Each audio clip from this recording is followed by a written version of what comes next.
Shalom Bapak Ibu Saudara yang dikasihi Tuhan. Seri pengajaran hari ini berjudul Kebenaran yang Mengubah Hidup. Saudara, tanpa mengenal kebenaran, sesungguhnya hidup manusia sia-sia. Berhasil dan sukses bisa. Bahkan kita melihat kaum ateis pun di negara yang tidak memiliki dasar ketuhanan, mereka bekerja keras dan berhasil. Tapi mereka tidak sadar bahwa mereka sedang menggiring diri mereka kepada kebinasaan. Bagaimana tidak? Sebab semua mereka lakukan hanya untuk memuaskan hawa nafsu dan kepentingannya sendiri. Tuhan Yesus sendiri suatu kali memberikan perumpamaan tentang orang kaya yang bodoh, yang hendak merombak lumbung-lumbungnya menjadi lebih besar agar bisa menampung lebih banyak harta. Tuhan berkata, "Hai engkau orang bodoh, pada malam ini juga jiwamu akan diambil daripadamu. Dan apa yang telah kau sediakan, untuk siapakah itu nanti?" Lukas 12 ayat 20. Itu artinya, sekalipun kaya, sekalipun berhasil, hidupnya berakhir sia-sia. Kenapa? Sebab tidak mengenal kebenaran. Pada kesempatan lain, Tuhan Yesus juga berkata, "Apa gunanya seorang memperoleh seluruh dunia, tetapi kehilangan nyawanya? Dan apakah yang dapat diberikannya sebagai ganti nyawanya?"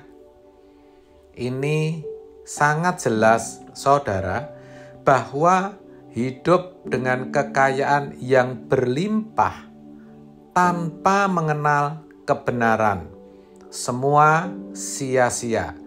Sebab harta sebanyak apapun tidak bisa menyelamatkan nyawa, tidak bisa menggantikan nyawa.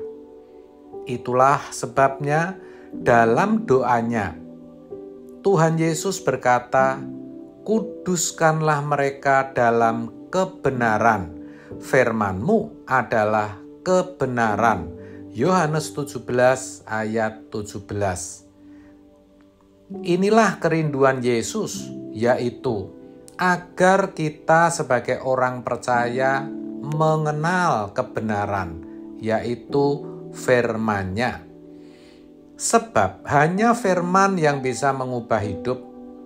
Tanpa firman, manusia sehebat, sepandai, sekuat apapun akan binasa, mengalami yang namanya kematian kekal. Tetapi dengan firman, kita akan diubahkan sehingga beroleh hidup, yaitu hidup yang kekal.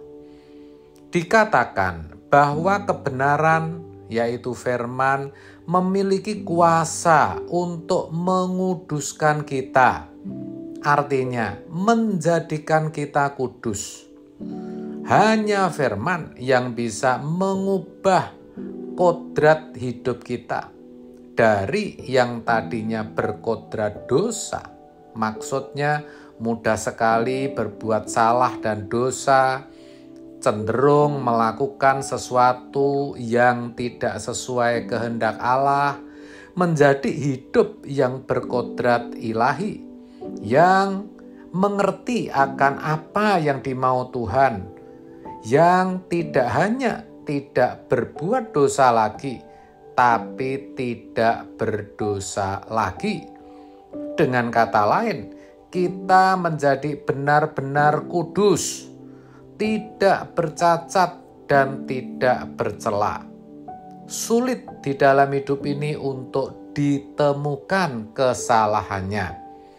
Saudara, Mungkin saudara berkata, mana mungkin orang masih hidup kok tidak berdosa. Saya ingatkan, Tuhan Yesus berkata, apa yang tidak mungkin bagi manusia, mungkin bagi Allah. Lukas 18 ayat 27. Kalau Tuhan Yesus berkata demikian, maka jelas bahwa memang firman bisa mengubah hidup. Masalahnya sekarang bukan lagi terletak pada firman atau kebenaran itu sendiri, tapi masalahnya ada pada kita.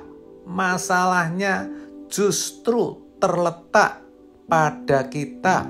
Apakah kita mau mengenakan firman itu dalam kehidupan kita?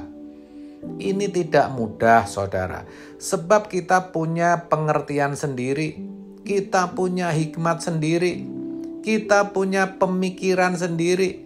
Belum lagi filosofi dan pengetahuan dunia yang sudah mewarnai hidup kita selama bertahun-tahun. Dan tentu itu tidak mudah untuk digantikan. Tapi kalau kita mau mengubah hidup kita, kita tidak mau hidup ini berakhir sia-sia. Tidak ada pilihan kecuali kita bergantung kepada kekuatan Allah. Apa itu? Injil, yaitu kebenaran firman Tuhan. Roma 1 ayat 16. Hal senada dituliskan dalam 1 Korintus 2 ayat 25. Supaya iman kamu jangan bergantung pada hikmat manusia, tapi pada kekuatan Allah. Jadi saudara, mari kita mulai sadar betapa berharga dan bernilainya firman Tuhan dalam mengubah hidup kita. Mari kita mulai belajar untuk mengenakannya setiap hari. Firman itu bukan sekedar pengetahuan. Jadi tidak cukup kalau hanya kita tahu atau kalau hanya diketahui. Firman juga bukan hanya untuk didengar, lalu disetujui atau diterima dan kita berkata, wah memang ini bagus dan benar. Tapi firman itu harus dialami, dilakukan dan dihidupi.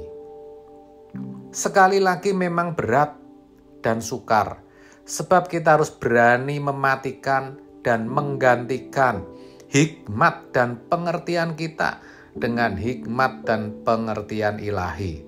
Itulah sebabnya kalau sukar dan berat, kita harus mulai berjuang itu mulai sekarang. Jangan tunda. Mulailah hari ini, mulailah saat ini.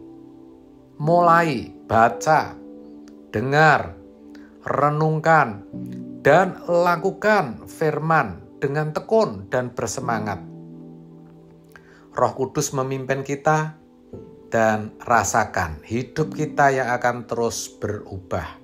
Hati kita menjadi semakin damai, hidup kita semakin berbahagia di dalam Tuhan. Amin. Tuhan Yesus memberkati.